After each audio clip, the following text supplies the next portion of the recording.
इधर गिरिडीह की सीट भी काफ़ी दिलचस्प होती हुई नजर आ रही, जब से जयराम महतो ने वहां से ताल ठोकी है।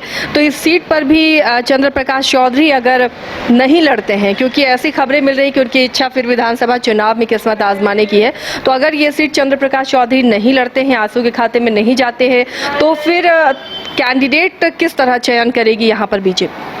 देखिए, मुझे लगता है कि आजसू एक सीट तो कम से कम लड़ेगी। और देखिए, वो चतरा और धनबाद तो हो नहीं सकती है, क्योंकि धनबाद जो है वो बीजेपी का स्ट्रांग होल्ड रहा है। और 2019 का आप चुनाव देखिएगा तो बीजेपी को पूरे राज्य में सबसे ज़्यादा वोट अगर किसी क्षेत्र में मिला है तो वो धनबाद है, और जो सबसे बड़ी जीत मिली है वो भी धनबाद ही है। तो ऐसी परिस्थिति में धनबाद सीट बीजेपी छोड़ेगी, इसमें मुझे संदेह है। इसी तरह से चतरा भी बीजेपी का स्ट्रांग होल्ड रहा है, और वहां पर जो है आप मुझे लगता नहीं है कि आजसू अपना कैंडिडेट देगी। तो एक सीट तो वो कम से कम चाहेगी ज़रूर, और मुझे लगता है कि वो सीट गिरिडीह ही होगी।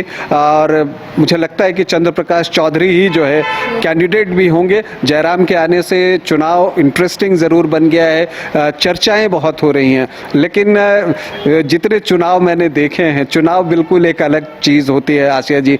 और हमने देखा है कि कई बार लगता है कि आप पिछले बार के चुनाव की बात, मैं बेगूसराय की बात कर लेता हूं, जब कन्हैया चुनाव लड़ रहे थे गिरिराज सिंह के खिलाफ, तो एक हाइप बहुत बना था और लग रहा था कि कन्हैया जो है वो जीतने जा रहे हैं। मीडिया में भी इस तरह की सेंसेशन पर नजर रहती है सबकी, जो भी यूथ आइकन। जी हाँ, लेकिन वो वोट में कितना कन्वर्ट होता है ये बहुत महत्वपूर्ण है, क्योंकि ज्यादातर लोग तो ये सोचते हैं कि मेरा वोट बेकार न जाए, तो उनको लगता है कि विनिंग कैंडिडेट को ही हमें वोट करना है। तो ये एक भावना बहुत सारे मतदाताओं में होती है। कुछ लोग विचारधारा से प्रभावित होकर वोट करते हैं, सबके अपने अपने कारण होते हैं। तो अब ये देखना है कि जयराम चुनाव तो लड़ते हैं, तो वो जीतते हैं या नहीं जीतते हैं ये तो वक्त बताएगा, लेकिन वो किसको नुकसान पहुंचा सकते हैं ये महत्वपूर्ण है, क्योंकि वहां पर जेएमएम भी अपना कैंडिडेट देता है और फिर बीजेपी का भी कैंडिडेट होता है, और अगर तीनों जो है एक ही जाति से हो जाते हैं तो कास्ट इक्वेशन वहां हो जाता है।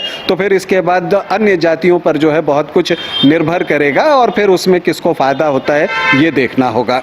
तो चलिए, झारखंड की ये 3 सीट अभी बेहद दिलचस्प बनी हुई हैं, और नामों पर अलग अलग तरह के कयास लगाए जा रहे हैं, कई चेहरे सामने आ रहे हैं। और चतरा, धनबाद, गिरिडीह, आखिर कौन होगा? चतरा जो कि बीजेपी का जनाधार वहां पर है, क्योंकि वहां के जो अभी सिटिंग सांसद हैं सुनील सिंह, वहां की जनता की नाराजगी पिछले चुनाव में भी देखने को उनसे मिली थी, लेकिन मोदी के नाम पर वहां पर बीजेपी को ही वोट दिया लोगों ने और सुनील सिंह को जीत दिलाई। लेकिन इस बार सुनील सिंह कैंडिडेट नहीं होंगे, ये लगभग सभी मान रहे हैं। तो ऐसे में वो चेहरा कौन होगा? क्या बिहार में जो सीट शेयरिंग का फॉर्मूला है वहाँ एक सीट को झारखंड से एडजस्ट कराया जाएगा? तो ऐसे में वो चेहरा फिर कौन होगा, या बीजेपी अपना ही कैंडिडेट यहाँ पर देगी? इसके अलावा गिरिडीह और धनबाद, जहाँ पर अभी भी नाम को लेकर संशय है, और इसलिए शायद बीजेपी वेट एंड वॉच की स्थिति में है, और अभी तक इन तीनों सीटों पर नाम की घोषणा नहीं हुई है। और उसके बाद अब महागठबंधन इन तीनों सीटों पर और झारखंड की बाकी लोकसभा सीटों पर कौन से उम्मीदवार देगा, कौन कौन सीट किसकी झोली में जा रही है,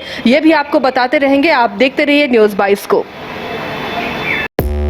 5 राज्य, 61 शहर, 150 प्रोजेक्ट और एक वास्तु विहार।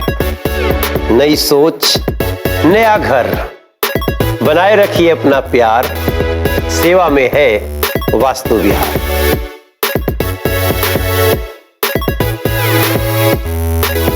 धनबाद और गिरिडीह का सबसे बड़ा डायग्नोस्टिक सेंटर आविष्कार डायग्नोस्टिक। यहाँ MRI 3 Tesla, fibroscan liver, CT scan 512 slice cardiac जैसी सारी जांच की सुविधा, पैथोलॉजी और एम्बुलेंस की भी सुविधा। बरकंडा गिरिडीह, बैंक मोड़ और सराय ठेला धनबाद।